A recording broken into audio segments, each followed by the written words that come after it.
Itu loh. Padahal harta itu tidak membawa efek apapun kepada diri kita, mau jahat mau buruk, mau jahat mau baik, mau positif mau negatif, adanya yang mempengaruhi adalah diri kita sendiri. Kita menghindarkan diri dari harta dengan cara tidak memiliki harta, hati-hati, kita justru terkena fitnatul mal lebih besar. Karena apa? Yang pertama, jelas merepotkan orang. Yang kedua, perut kita lapar. Kalau perut kita lapar, kita tidak akan pernah bisa berbuat baik kepada orang lain. Justru malah kita cenderung berbuat jahat kepada orang lain. Akhirnya apalagi keluarga tidak kecukupan. Anak-anak kita menjadi lemah SDM-nya.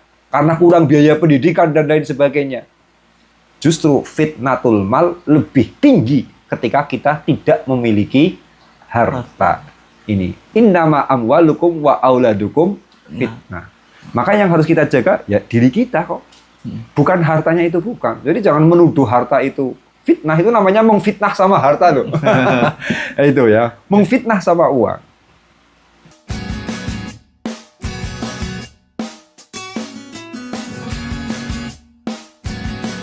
Assalamualaikum warahmatullahi wabarakatuh. Waalaikumsalam warahmatullahi wabarakatuh.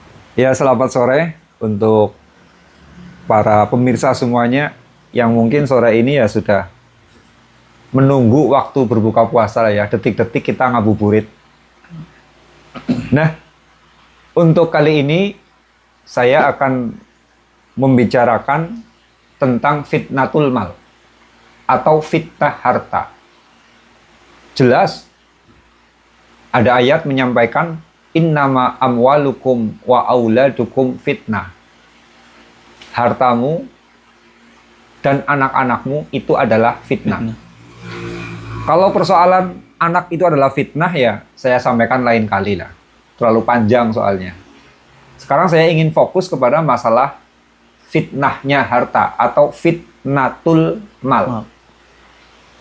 Coba kira-kira ketika kita membaca ayat-ayat seperti itu, innama amwalukum wa auladukum fitnah, bayangan kamu itu harta jahat apa tidak? Jahat. Jahat. Ya, harta itu jahat.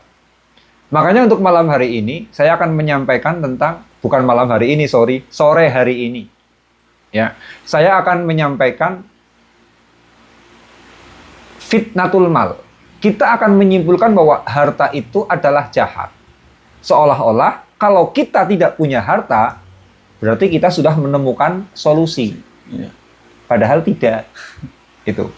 Mestinya ketika kita itu ketakutan, ada ayat yang menjelaskan atau ada doktrin yang menjelaskan bahwa harta itu adalah fitnah, solusinya adalah kita itu hidup tanpa harta. Tapi ternyata bukan itu solusinya. Gitu loh.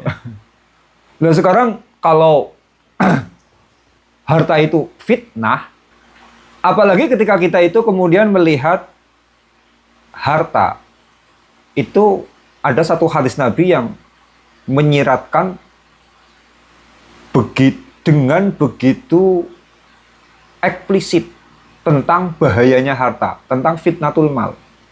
Karena diibaratkan oleh Nabi, manusia ketika melihat harta itu seperti dua singa kelaparan.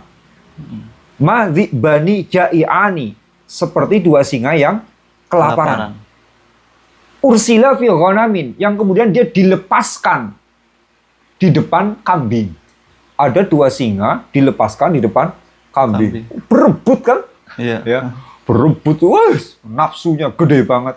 Itu manusia ketika melihat harta, gambarannya seperti itu. Seperti dua singa yang kelaparan, kemudian melihat seekor kambing saling berebut dan begitu bernafsu.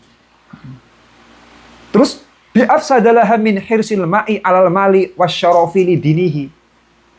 Lah, dua ekor singa yang kelaparan lalu melihat kambing ini, itu ternyata kerusakannya lebih berat daripada seorang manusia yang memiliki rasa rakus kepada harta dan memiliki rasa rakus kepada kedudukan duniawi.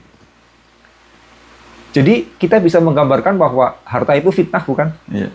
Fitnah kan. Manusia jadi bertengkar juga karena harta. Harta.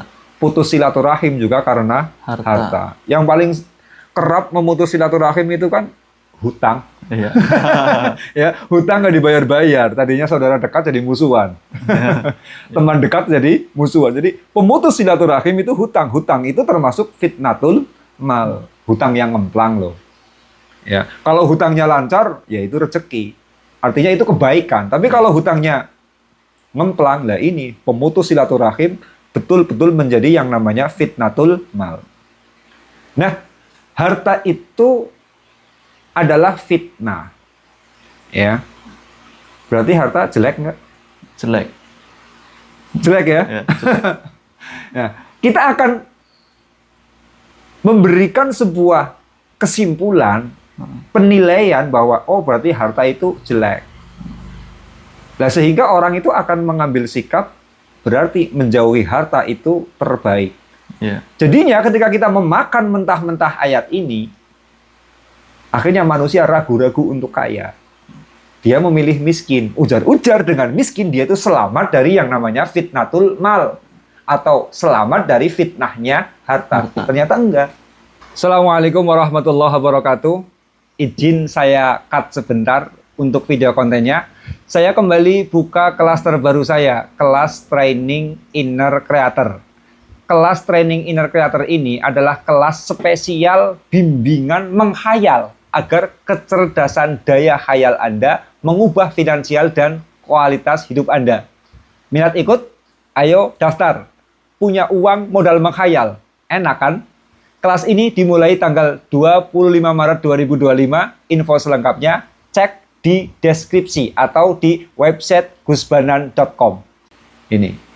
Loh, soalnya menjadi orang miskin itu fitnahnya, ya, fitnatul mal yang datang, fitnah harta yang datang ini jauh lebih gede daripada orang yang punya harta. Lah ya, kalau orang punya harta, sekalipun kemudian mungkin dia nggak pernah sedekah, sekalipun dia mungkin nggak pernah menolong orang lain, tapi apa pernah dia merepotkan orang? Tidak kan? Ya. Bikin rumah ya sudah nggak merepotkan orang, makan sehari-hari juga sudah tidak merepotkan orang, Iya. menyekolahkan anak juga sudah tidak merepotkan orang. Iya. Coba, kalau orang miskin, ini jadinya apa? Dia itu full merepotkan kepada orang lain. Ya, mau menyekolahkan anak, merepotkan orang lagi. Karena apa? Menunggu beasiswa dari sekolah, dari yayasan, atau dari negara. Kan merepotkan. Iya. Kayak gitu loh ya. Mau ngasih makan anak istri, menunggu uluran tangan orang lain. Fitnah juga itu kan jadinya. Iya. Betul. Akhirnya menjadi fitnatul mal. Nah ini. Jadi jangan dikira ketika kita itu kemudian tidak memiliki harta, berarti kita terhindar dari fitnatul mal. Tidak bisa. Justru fitnahnya di sana lebih gede. Karena apa? Kemiskinan itu pasti akan merepotkan terhadap orang lain. Jadi bukan solusi. Contoh lain lah ya. Yang namanya orang kalau kekurangan, kemudian apa? Akhirnya dia mati. Karena tidak ada biaya, anak-anaknya akhirnya menjadi anak-anak yang lemah. Karena SDM-nya lemah. Tidak sekolah, Iya. tidak berpendidikan, tidak mampu membiayai, akhirnya SDM-nya lemah. Kayak gitu. Kemudian punya anak, anaknya ingin usaha. Orang tua tidak bisa ngasih modal. Akhirnya anaknya juga menjadi lemah. Ketika si orang tua meninggal, dia meninggalkan anak-anak yang lemah. Zurriyatan di'afan khafu alaihim. Keturunan-keturunan yang lemah. Menjadi fitnah lagi nggak? Iya. Lah iya, orang yang sudah mati di kuburan, fitnahnya masih ada karena anak-anaknya menjadi anak-anak yang lemah. Gara-gara kurang biaya. Itu loh.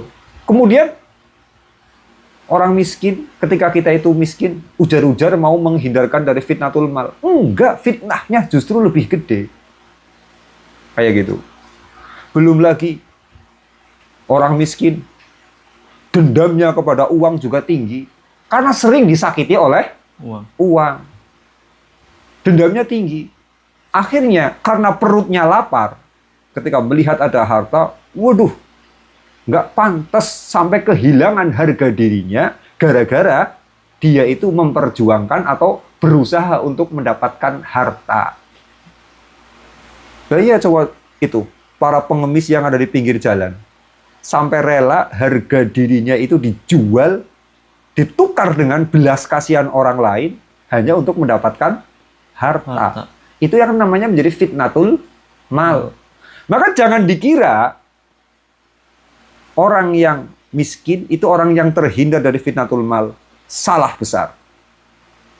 Betul, yang namanya harta itu memang fitnah. Tapi jangan menyimpulkan dengan miskin berarti kita terhindar dari fitnah. Masya Allah. Yang namanya orang lapar itu ya, hidupnya ini tidak bisa fokus bagaimana memajukan kehidupan. Memajukan dirinya tidak bisa fokus. Karena repotnya itu tidak ketulungan. Ibaratnya tubuhnya itu sakit, bagian kepala itu sakit, perutnya juga nggak enak, ditambah anak-anaknya juga sakit. Obatnya yang mampu beli paling-paling Paramek. Itu ya. Dia beli obat paling-paling beli Paramek. Kemudian kalau dia kemudian ke rumah sakit nggak mampu membiayai. Apalagi beli obat-obatan herbal yang lebih menyehatkan, tapi harganya jauh lebih mahal, nggak mampu. Paling beli Paramek. 500 sudah dapat. Aktif konsumsi Paramek. Yang penting kepalanya nggak sakit. Jadinya apa? Jantungnya kena. Iya, sakit kepalanya untuk sementara waktu memang sembuh. Tapi ternyata kemudian jantungnya kena, organ hatinya juga kena. Akhirnya menjadi penyakit tumbukan penyakit yang lain. Tubuh terus-terusan dikasih racun Paramek. Loh, apa yang terjadi kan?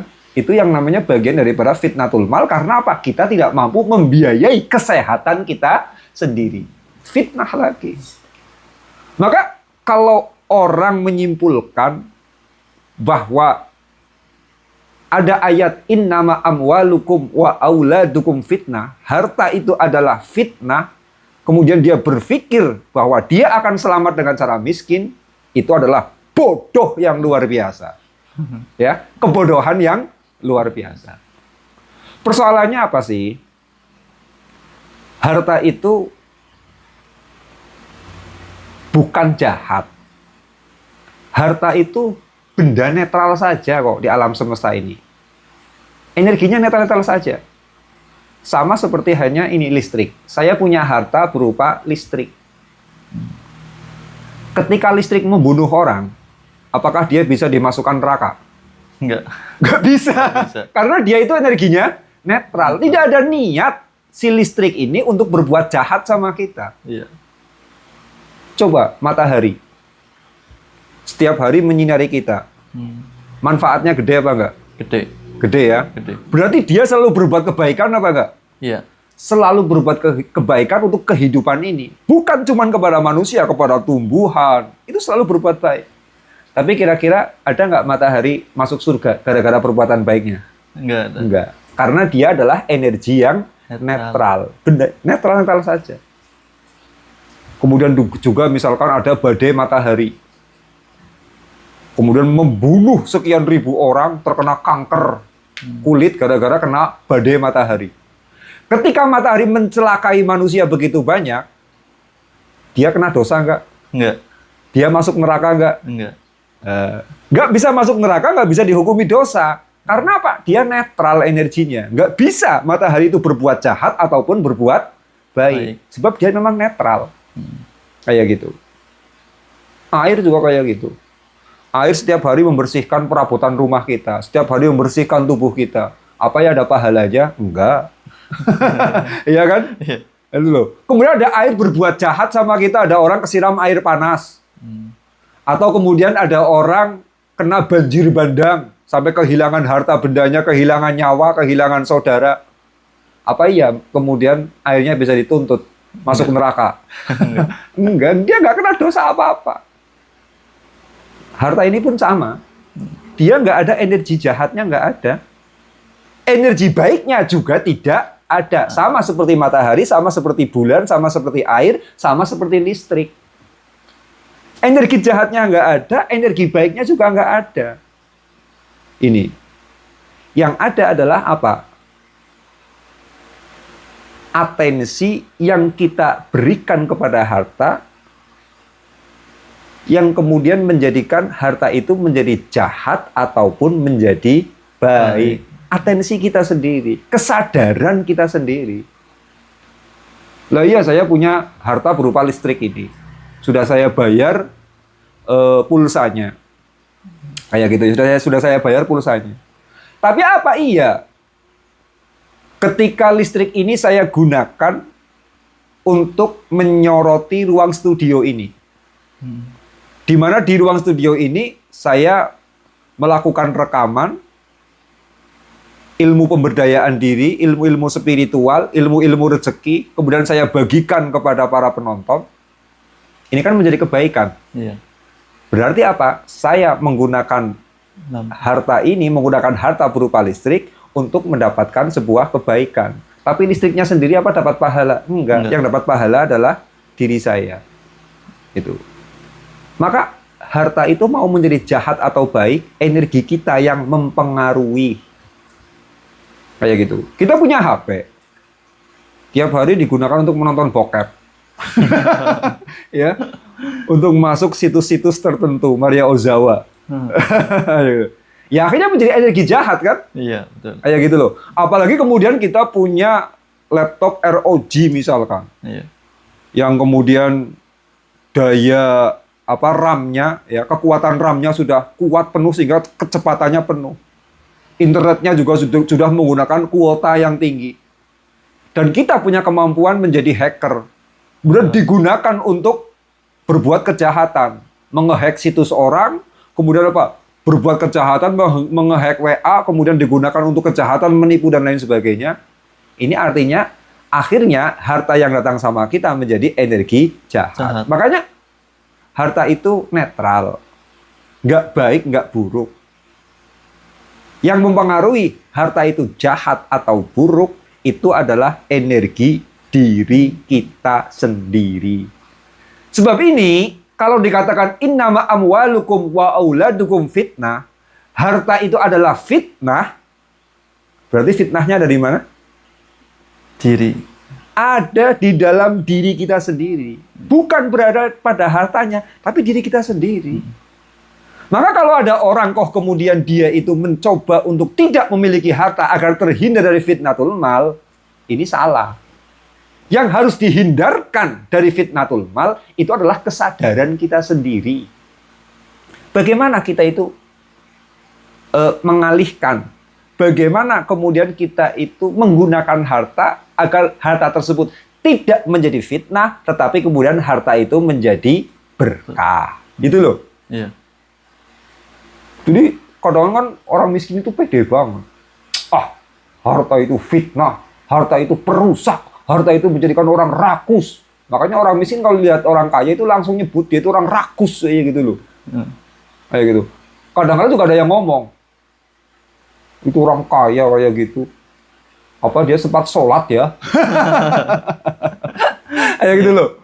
Apa dia sempat sholat ya? Kalau enggak ya nuduh, itu orang kaya. Paling-paling yang ngaji pesugihan itu sama setan, ya gitu kan. Iya. Tuduhannya macam-macam. Itu loh. Padahal harta itu tidak membawa efek apapun kepada diri kita. Mau jahat, mau buruk.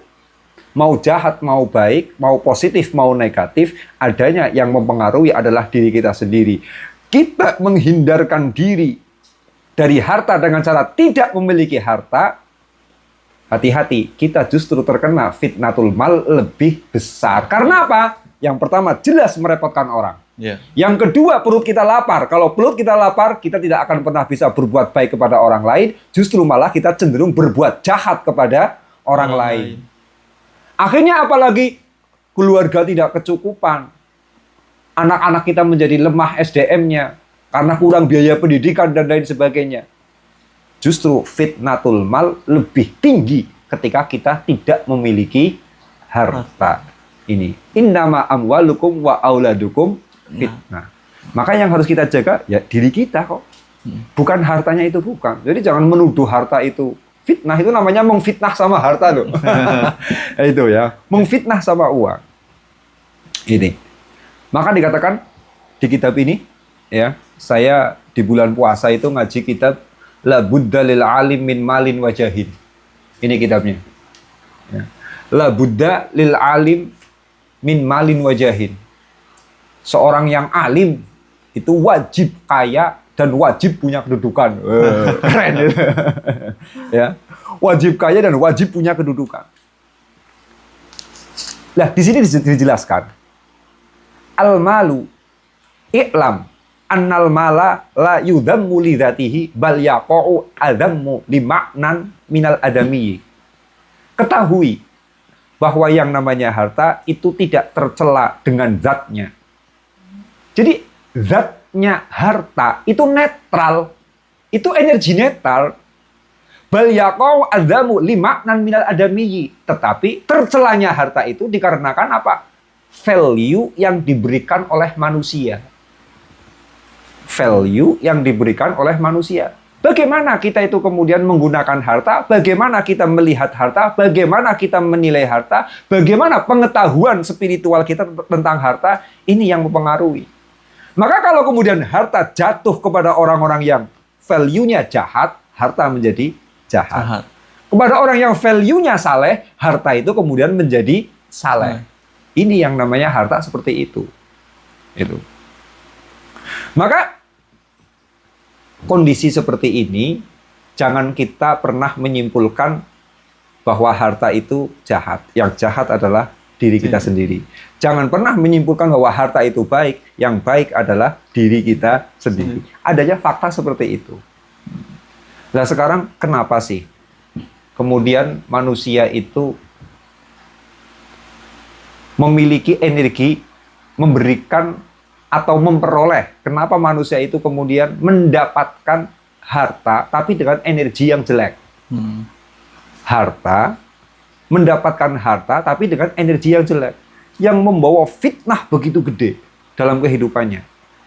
Itu ada beberapa masalah, ada beberapa sebab.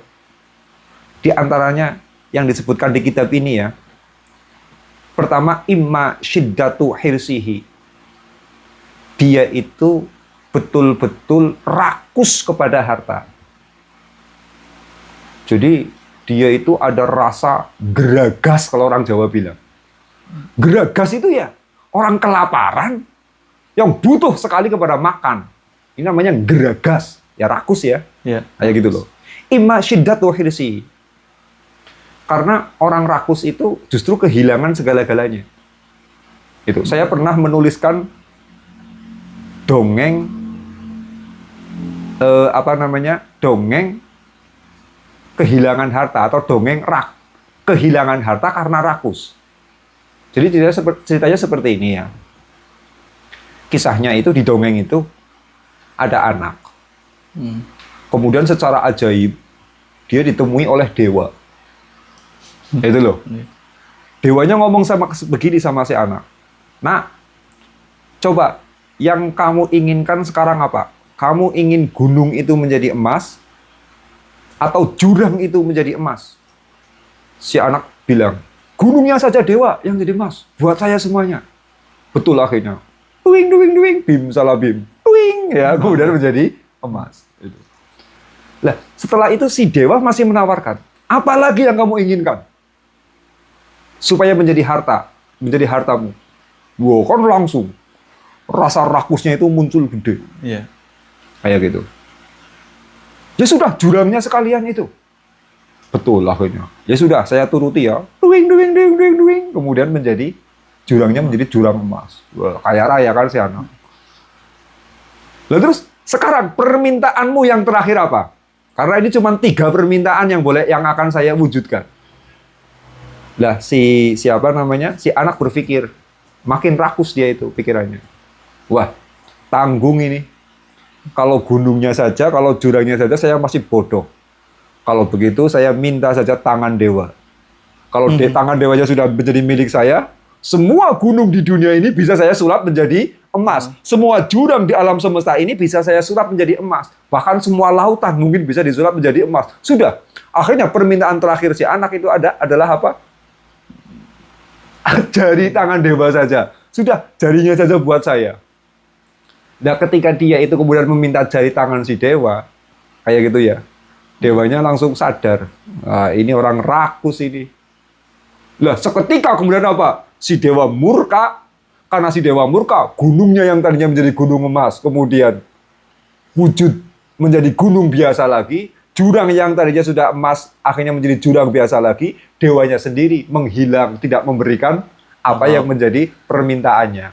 Nah ini, jadi orang rakus itu seperti itu. Dia ngelunjak, dan semakin melunjak.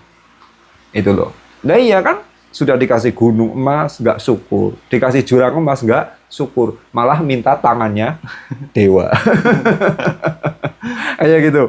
Itu. Makanya, imma syiddatu khirsihi, orang itu akan mendapatkan energi harta yang merusak. Energi harta yang menjadi fitnah, itu ketika dia itu mengambilnya dengan rasa rakus. Rasa rakus biasanya apa? Biasanya dia itu cenderung memberikan yang terkecil kepada orang lain, tetapi menarik yang terbesar untuk dirinya sendiri. Biasanya kayak gitu. Bayari orang semurah mungkin. Kayak gitu. Belanja, ya, belanja membanting harga semurah mungkin agar orang lain tidak ada kesempatan untuk mendapatkan rezeki dari dirinya. Itu bagian-bagian dari rakus. Itu loh. Dan yang paling repot itu kan berebut harta warisan. Jadi ini yang pertama. Itu efeknya itu, wah payah itu, syiddatu hirsihi. Yang kedua, autanawuluhu min ghairi hilihi. Atau mencari harta dengan jalan yang tidak halal. Saya kan pernah menjelaskan, orang itu kalau dia ingin menerima, maka berikanlah. Iya. Kita ingin HP, berikanlah uang, kita mendapatkan HP. Tapi kalau orang ingin kehilangan, maka ambillah. Itu. Nah sekarang, kasus yang sekarang lagi ramai, kasus korupsi Pertamina. Itu kan para pelaku koruptor itu mengambil. Yang terjadi dia kehilangan. Nggak tahu nanti berapa tahun penjaranya. Saya sih berdoa semoga saja dihukum mati. Kalau kayak minimal penjara 50 tahun lah. Ya gitu loh.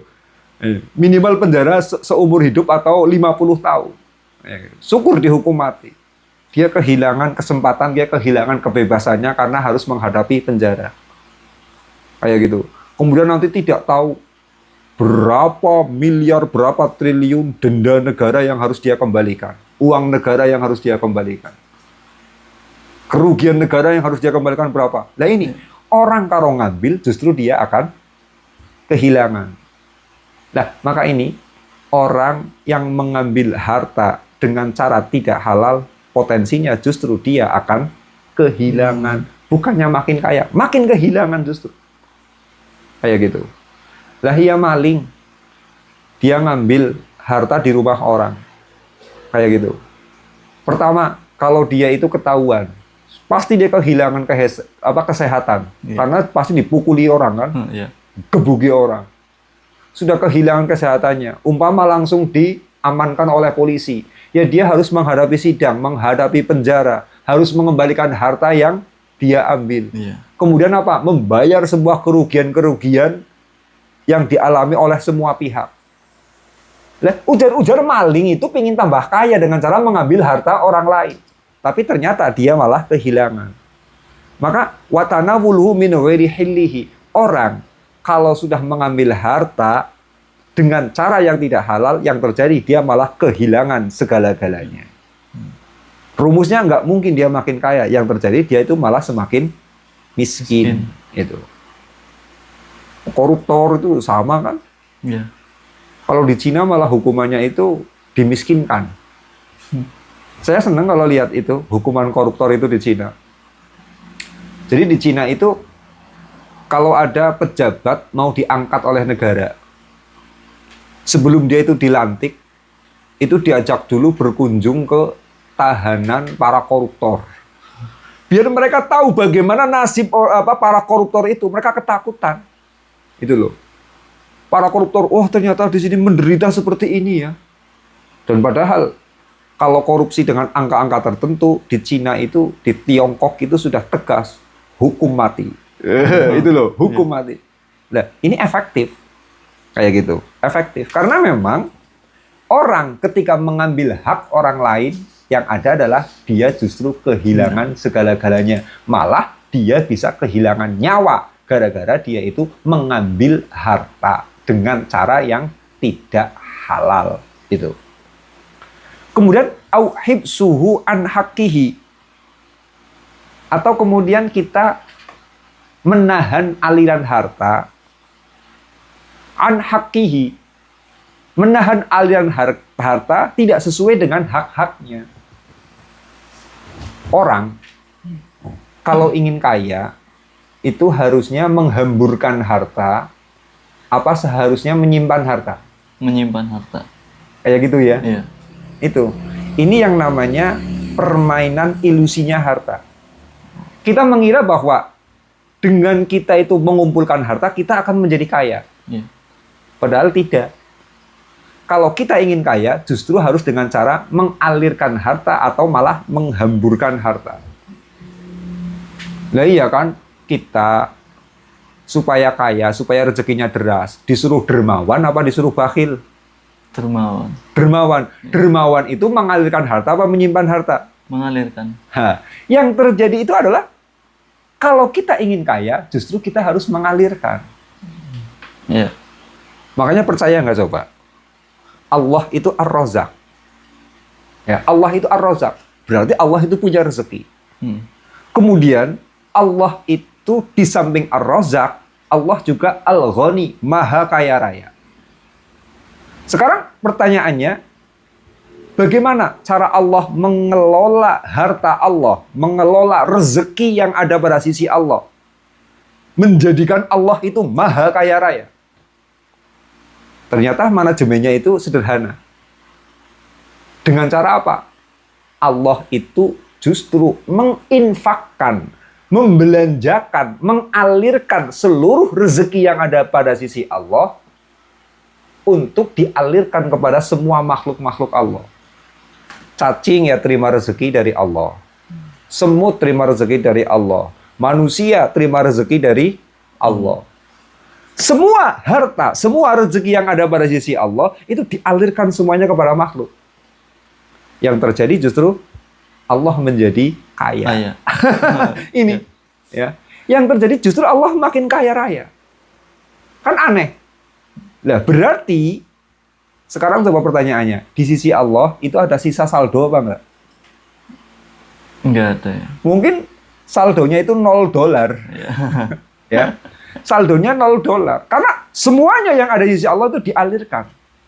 Nah, maka ini kalau kita itu ingin menjadi kaya, harus meniru manajemen yang dilakukan oleh Allah. Allah mencapai Maha Kaya Raya dengan cara mengalirkan seluruh hartanya. Makanya bolak-balik Allah perintahkan, anfiku, anfiku, anfiku, infakkan, belanjakan, belanjakan, belanjakan harta kalian. Kalian makin kaya.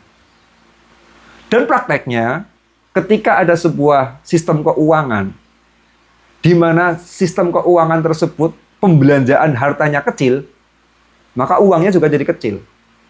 Contohnya uang masjid. Masjid itu uangnya nggak banyak.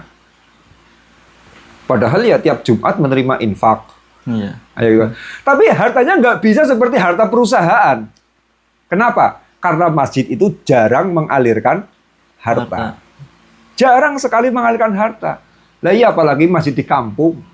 Khotib, misalkan khotib Jumat, paling dia itu mendapatkan apa? Mendapatkan katakanlah bisyarah, ya. Mendapatkan ya amplop sekedar balas untuk mencapai rasa bahagia, gitu ya. Bebungah orang bilang, orang Jawa bilang bebungah. Ya.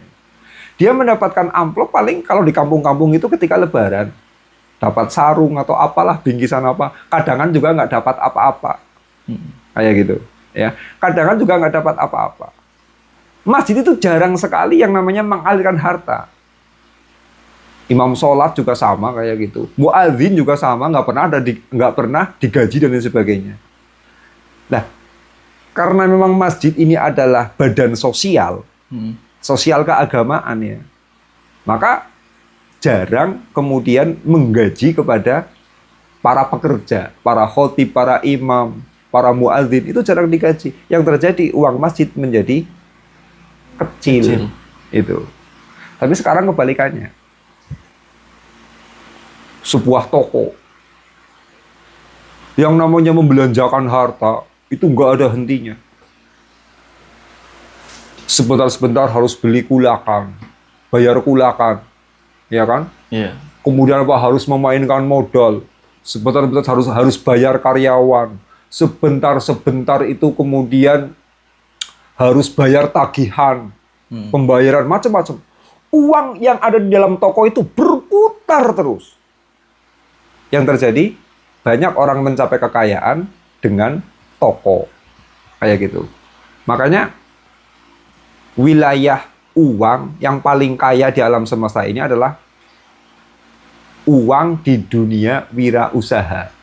Kebanyakan orang-orang terkaya di dunia, orang-orang terkaya di suatu negara, itu tidak muncul dari para ulama, tidak muncul dari para seniman, tidak muncul dari para cendekiawan, tidak muncul dari para guru, tapi munculnya dari para usahawan, para pengusaha. Karena apa? Para pengusaha itu menggunakan manajemennya Allah, di mana semua hartanya itu dialirkan. Ya, semua hartanya itu dialirkan. Seorang pengusaha sebentar-sebentar harus bayar ini, bentar-bentar harus bayar urusan ini, bayar urusan ini. Nah, yang terjadi mereka menjadi orang-orang yang paling kaya. Nah, yang menjadikan harta itu menjadi fitnah bagi diri kita atau merusak kepada diri kita itu dikarenakan apa? Di antaranya auhib suhu an haqqihi. Harta bukannya dibelanjakan, tetapi hartanya itu dipenjarakan, di-stop agar tidak mengalir. Itu loh. Ini membunuh kepada rezeki kita. Makanya orang yang menimbun harta dapatnya hukuman kan? Iya. Itu loh. Bensin lagi susah banget dibeli, ditimbun. Ketika mereka itu al-muhtakir, menimbun harta, yang terjadi adalah kemiskinan. Akhirnya mereka terkena terkena fitnatul mal karena mereka menimbun harta. Itu loh. Itu. Kemudian au ikhrajuhu fi ghairi wajhihi. Atau kemudian mereka itu mengeluarkan harta tapi fi ghairi wajhihi, di jalan yang tidak sesuai, di jalan yang tidak benar. Ini yang namanya harta itu ya, harta itu akan keluar sesuai dengan jalan masuknya. Itu kharajal malu min haitsu dakhala. Harta itu akan keluar sesuai dengan jalan masuknya bagaimana. Itu. Umpama kayak gini. Kita mendapatkan harta dengan cara judi. Ya. Kita mendapatkan harta dengan judi. Kira-kira uang judinya itu mau digunakan untuk amal soleh nggak? Nggak bakalan. Nggak bakalan. Sekalipun digunakan untuk amal soleh, itu hanya untuk menutupi aibnya saja. Iya. Biar kelihatan soleh. Saya menang judi nih. Biar nggak ketahuan sama tetangga, pura-pura umroh. Itu loh, pura-pura sedekah ke tetangga. Hanya untuk menutupi aibnya saja. Tapi, orang yang mendapatkan harta dengan cara judi, itu nanti dia cara mengeluarkannya juga bukan dengan cara yang positif. Iya. Dia mendapatkan dengan cara negatif, mengeluarkannya juga dengan jalan negatif. Harta didapatkan dari merampok. Ini pasti keluarnya untuk hal-hal yang negatif. Kayak gitu loh. Untuk beli perempuan lah, kayak gitu loh. Untuk judi lah. Karena apa? Cara masuknya sudah kotor, keluarnya juga dengan cara yang kotor. Kayak gitu. Maka kunci pertama supaya kita itu punya kekuatan untuk mengeluarkan harta dengan cara yang baik, kita mendapatkannya juga dengan cara yang baik. Kharajal malu min haitsu dakhala. Ini bukan hadis Nabi, bukan. Ini cuma pepatah Arab. Ya. Harta itu akan keluar sesuai dengan cara dia masuk. Gitu. Kalau masuknya dengan cara kotor, keluar dengan cara kotor. Kalau masuknya dengan cara yang baik, maka akan keluar dengan cara yang baik. Itu loh. Nah ini, ketika kita itu mengeluarkan harta, tetapi tidak pada jalannya, kayak gitu. Ini yang kemudian akhirnya apa? Harta yang masuk kepada kita juga akhirnya saling terhubung. Kita mengeluarkan harta tidak sesuai dengan porsinya, tidak sesuai dengan katakanlah anggarannya, tidak sesuai dengan prosedur yang pas, maka yang terjadi harta itu akan merusak kepada kita. Wong jangankan ya sampai kemudian harta itu digunakan untuk hal-hal yang buruk. Kayak gitu, untuk judi dan lain sebagainya. Kayak gitu. Jangankan seperti itu. Kadang kita melesetkan niat sedikit saja. Meleset, kita menggunakan harta dengan meleset dari apa yang kita niatkan, itu sudah menjadi masalah gede. Saya punya teman ya. Teman saya ini biasa jual beli mobil. Mobil-mobil bekas itu. Katakanlah dia punya showroom. Nah, orang punya showroom kan sebentar-sebentar dia beli mobil. Iya. Berarti dia punya hak pakai apa enggak? Ya selagi belum terjual, ya dia kan punya hak untuk pakai. Iya. Tapi dia ketika beli mobil itu niatnya untuk dagang apa untuk dipakai sendiri? Dagang. Niatnya untuk dagang. Nah, ketika dia itu beli mobil, dia terlintas dalam pikiran atau terucap, ya, terlintas niat, wah ini nanti bisa saya pakai sendiri nih mobilnya ini. Apalagi sampai terucap, nanti saya pakai dulu ini mobilnya. Sebelum laku saya pakai dulu. Ini ternyata apa? Penjualannya itu menjadi sulit sekali. Kayak gitu. Dia mau jual mobil lagi, kok nggak laku-laku ya? Nggak laku-laku ya? Karena apa? Dia melencengkan cara dia itu melencengkan cara dia itu mendistribusikan harta. Niat awal dia beli mobil untuk dagang, tetapi malah kemudian cara dia itu mengeluarkan hartanya itu digunakan untuk hal yang lain. Yakni apa? Digunakan untuk kepentingan pribadi. Memang digunakan untuk kepentingan pribadi tidak apa-apa. Tapi jangan sampai diniatkan, apalagi sampai diucapkan. Itu bisa menjadi pamali bagi seorang pedagang. Kayak gitu. Kita jualan HP. Ya, kita jualan HP. Baru saja kita beli HP skon. HP scan. Ya. Kemudian apa? Kita malah meniatkan, wah ini sebelum terjual, saya pakai aja dulu. Kayak gitu, saya pakai aja dulu. Ini ketika kita diniatkan untuk kita pakai secara pribadi, nanti efeknya seperti itu. Penjualan menjadi seret. Susah dijual HP-nya. Itu. Maka ini makai sih nggak apa-apa. Yeah. Tapi kemudian jangan diniatkan, apalagi diucapkan untuk dipakai. Okay. Ini persoalannya di sana. Itu. Nah, ketika kita itu ikhraju fi ghairi wajhihi, kita mengeluarkan harta di selain jalannya, itu menjadikan apa? Kita terkena yang namanya fitnatul mal. Kemudian awil mufakharatu bihi, atau kemudian kita mencari harta tetapi kemudian niat kita itu untuk unggul-unggulan, untuk kompetisi menang-menangan dengan orang lain. Ini juga nggak jadi. Dikarenakan yang namanya harta itu diciptakan oleh Allah sebagai pembantu manusia. Pelayan kan dia itu? Iya. Pelayan itu cenderung menghormati kepada tuannya, apa dia itu cenderung merendahkan? Menghormati. Ya, pelayan itu cenderung menghormati. Lah, sekarang tuannya harta itu siapa? Manusia. Lah, kita mencari harta untuk merendahkan manusia. Padahal harta diciptakan untuk hormat kepada manusia, karena manusia adalah tuannya harta. Nah, ketika kita itu mencari harta kok untuk unggul-unggulan, kayak gitu ya, untuk kompetisi unggul-unggulan, ini namanya apa? Kita mencari harta untuk merendahkan manusia. Error jadinya. Errornya apa? Hartanya ingin menghormat manusia, tapi kita gunakan hartanya untuk merendahkan manusia. Ya, tidak sinergi jadinya. Ya. Nah, ini menjadi fitnah juga. Kayak gitu. Jadi, persoalan harta, kemudian harta itu menjadi fitnah, itu bukan urusan hartanya yang jahat. Tidak. Bukan masalah hartanya yang jahat. Tapi apa? Energi manusianya yang kemudian memberikan value. Apakah harta itu menjadi jahat atau menjadi baik.